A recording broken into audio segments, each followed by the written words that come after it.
Almond គឺជាសៀវភៅមួយដែលនិយាយអំពីក្មេងប្រុសម្នាក់ដែលមានឈ្មោះថាយុនជេ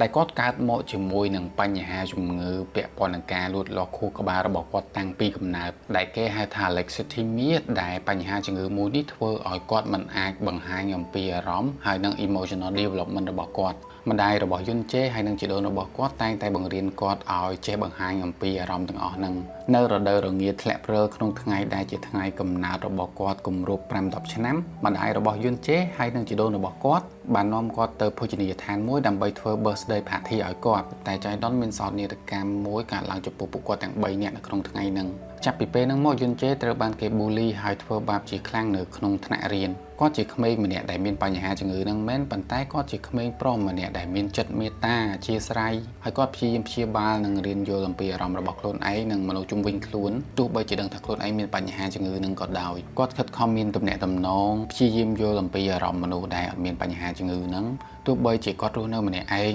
isolate ហើយអាភាពឯកាហ្នឹងអត់មានមនុស្សនៅជុំវិញខ្លួនគាត់ខ្ញុំគិតថា character របស់គាត់ដូចមនុស្សធំអញ្ចឹងការនិយាយស្ដីបង្កប់នៅការយល់ដឹងហើយពេលខ្លះវាមានអត្ថន័យទៀតដំណើរសាច់រឿងរៀង surprise បន្តិចនៅពេលដែលយុនជេគាត់បានជួបនឹង unexpected friendship មួយជាមួយនឹងមនុស្សម្នាក់ដែលគេគ្រប់គ្នាហៅថា monster ដោយសារតែអត្តចរិតរបស់មនុស្សម្នាក់ហ្នឹងហើយគាត់ក៏បានស្គាល់មនុស្សផ្សេងទៀតនៅក្នុងដំណើរជីវិតរបស់គាត់ខ្ញុំស្រឡាញ់ឃ្លាមួយដែលអ្នកនិពន្ធគាត់បាននិយាយថា love is make what a person human នៅពេលដែលខ្ញុំអានឃ្លាមួយហ្នឹងគឺខ្ញុំនឹកឃើញដល់ main character យើងហ្មងគឺយុនជេគឺ